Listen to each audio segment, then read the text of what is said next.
Dans notre étude de la Kanha Upanishad, nous approchons de la conclusion selon laquelle l'assuré ouvert nous mène à Sri Aurobindo qui, de manière caractéristique, pointe vers des indications significatives qui nous permettront de mieux comprendre cette conclusion.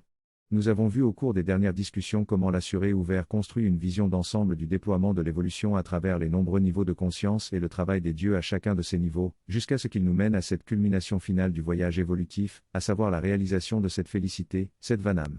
Le texte du Kamiti nous a enseigné les moyens d'introspection par lesquels nous pouvons accélérer ce processus évolutif pas à pas, et ce n'est qu'une fois que nous avons dépassé l'esprit, que nous sommes éveillés à une connaissance intuitive, que notre conscience s'est ouverte à la perception de la connaissance infinie et de la conscience infinie, c'est à ce moment-là que la Kenna nous amène à cette dernière étape, lorsqu'elle dit, le nom de cela est cette félicité et celui qui connaît cela, envers lui, tout existe désir.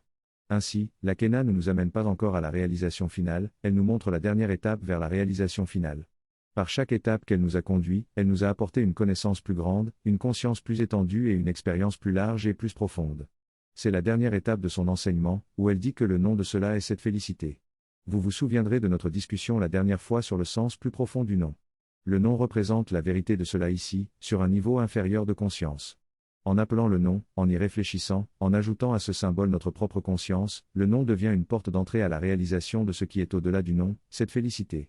Ainsi, le Kamiti pointe vers cette dernière étape du voyage et dit que l'on devrait la suivre, cette félicité, ce qui signifie que toutes les étapes que nous avons parcourues jusqu'à présent étaient toutes des étapes ou des représentations de Brahman, mais cette dernière étape est la plus haute représentation de Brahman, celle qui nous mène à la plus haute station du Brahman inné.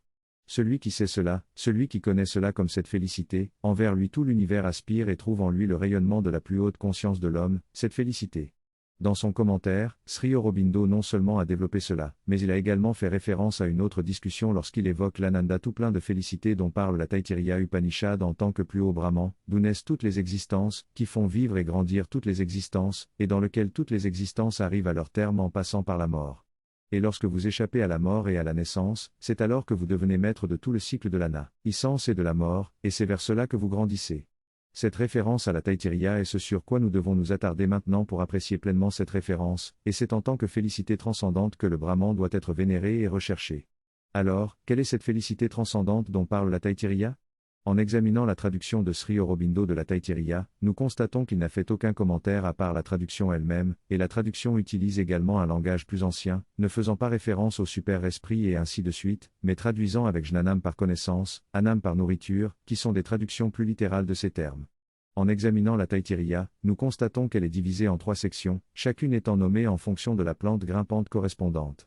La première est la vallée de l'instruction, la deuxième est la vallée du Brahman de l'Ananda et de la fusion, qui est la plante grimpante de la félicité de Brahman, et la troisième est la vallée de Bhrigu, qui est l'enseignement ou la révélation que Bhrigu reçoit dans sa propre quête du Brahman. Les noms des vallées sont significatifs, tout comme l'action de les appeler vallées ou plantes grimpantes.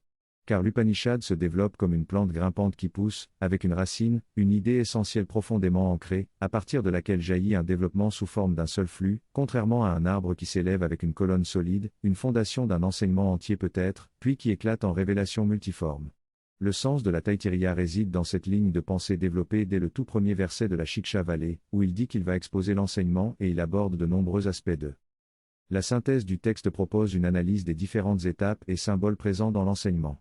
Il mentionne notamment les mondes, les feux brillants, la connaissance supérieure, la progéniture et l'enseignement du soi. Chaque étape est représentée symboliquement, mettant en avant les relations et les liens entre elles. L'importance du chiffre 5 est soulignée, ainsi que la cohérence globale de ces symboles. Le texte aborde également la nature de la matière, qui est décrite comme de la nourriture, et l'existence d'un soi intérieur qui est autre que la matière. Ce soi intérieur est décrit comme étant le prana, puis l'esprit, puis la connaissance. L'analyse souligne ainsi l'existence de différentes réalités et invite à une compréhension plus profonde de ces symboles et de leur signification. Finalement, il dit qu'il y a un deuxième moi intérieur qui est différent de celui-ci, qui est celui de la connaissance et qui est façonné par la béatitude. Le moi de béatitude remplit maintenant le moi de connaissance. L'amour est sa tête, la joie est son côté droit, le plaisir est son côté gauche et la béatitude est son sprite, qui est son propre être. L'éternité est sa queue, où il se repose tranquillement. Ces paroles décrivent la connaissance de la béatitude, qui est le secret des Vedas. Dans la troisième vallée de Bhrigu, Verona, le père de Bhrigu, lui enseigne la connaissance de l'Éternel, en lui disant de connaître l'origine, la subsistance et le retour des choses matérielles et vivantes. Bhrigu réalise alors que la matière est l'Éternel, car tout émane de la matière et est nourri par elle. Finalement, Bhrigu retourne vers son père pour lui faire part de sa découverte. Dans cet extrait, le personnage de Brigu recherche l'Éternel et fait une série de découvertes. Il apprend que l'Éternel est lié à la vie éternelle, à l'énergie vitale, prana, à l'esprit, mana, à la connaissance, vidya, et enfin à la béatitude céleste, ananda. Chaque étape est marquée par une demande de Brigu à son père pour lui enseigner l'Éternel. Finalement, en réalisant que le bonheur suprême réside dans l'Éternel, Brigu comprend qu'il doit maîtriser la matière et devenir le maître de tout ce qui existe. Il est également dit qu'il devient un grand créateur et jouit de la pleine expérience de la manifestation divine. L'accent est mis sur l'idée que l'Éternel est à la fois la base solide sur laquelle tout repose et la source de gloire et de victoire. Au commencement, la matière est considérée comme divine et non inférieure. La réalisation initiale ne blâme pas la matière mais invite à travailler avec elle pour révéler sa divinité. Il est dit que la nourriture est établie sur la nourriture et celui qui comprend cela devient maître de la matière. Le texte explore ensuite la maîtrise de différents niveaux de la matière à travers le prana jusqu'à la cohérence de l'esprit et de l'éther. L'expérience ultime est de réaliser que je suis la matière et la matière est en moi, réconciliant ainsi l'immortalité de la sadhana avec la matière. Sri Aurobindo explique que la transcendance de la joie doit être adorée et recherchée. La relation entre l'univers tout entier et la joie transcendantale est abordée, soulignant que tout émerge de cette joie et est fait de sa substance. Cependant, cette joie est voilée par la création afin de permettre l'expérience de la multiplicité et de la division. Malgré ce déguisement, la véritable nature de la réalité demeure la joie éternelle. Dans ce texte, l'auteur explore le concept de délice dans l'univers et tous les niveaux de l'existence. Il affirme que les forces, les principes et les idées n'ont de sens que s'ils sont remplis de délices. Le délice est décrit comme la plus haute forme de Brahman, la divinité suprême. L'auteur explique que la conscience et le délice de l'être sont les premiers parents de tout l'univers. L'inconscience et la douleur sont dépeintes comme une fuite du délice, cherchant à se retrouver ailleurs. L'auteur mentionne que le délice n'a pas de limite dans le temps et que Dieu est un enfant éternel jouant dans un jardin accent aigu, éternel.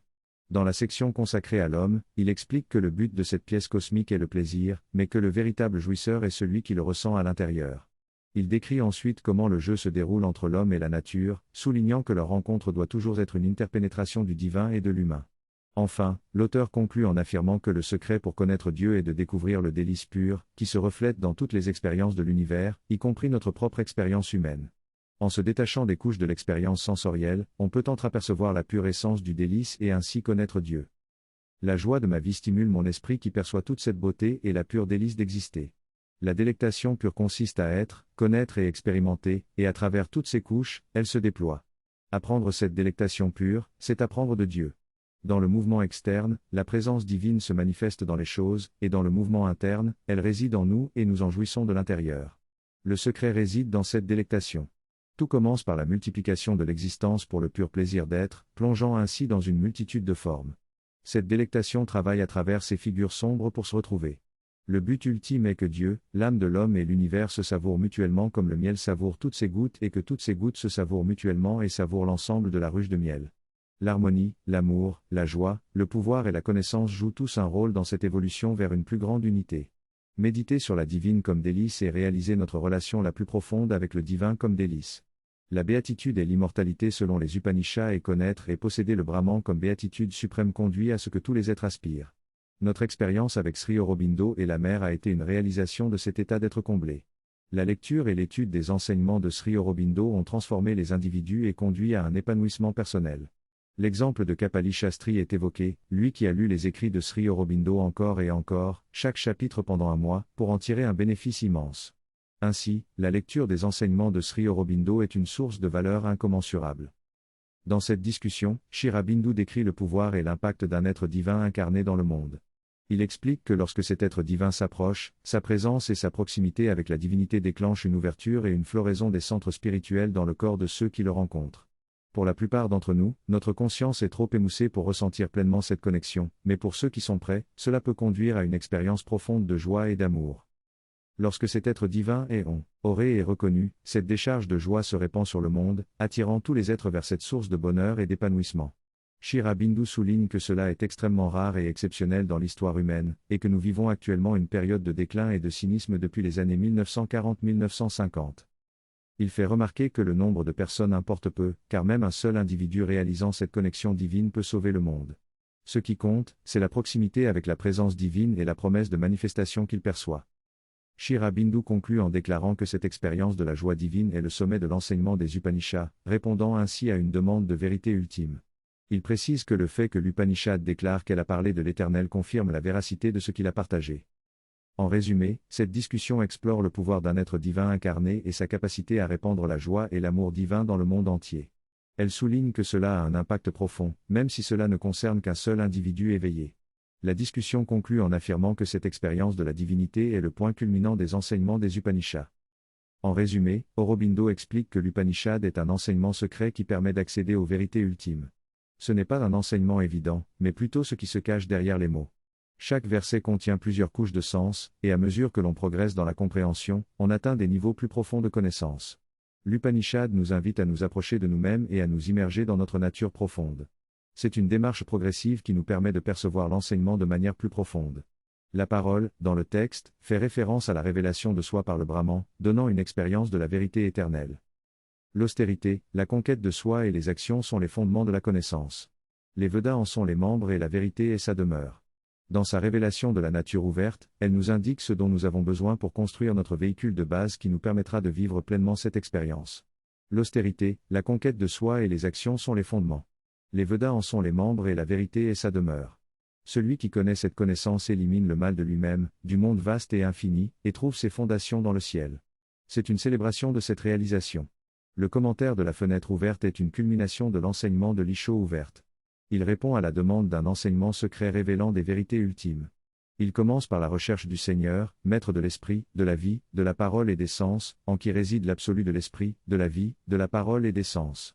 Il se termine par la découverte de cette béatitude transcendante et l'élévation de l'âme qui la trouve et la possède en un centre vivant de cette délectation, vers laquelle toutes les créatures de l'univers se tournent comme vers une source de joie. Nous allons nous attarder sur les conditions et les exigences pour pouvoir atteindre et recevoir cette connaissance et expérience. Ensuite, il y aura un dernier chapitre qui donnera une vision globale de ce vers quoi cela nous mène et situera ce contexte plus large. Travaillons, méditons et suivons encore et toujours cette idée, ce nom, cette délectation pour atteindre cette réalisation.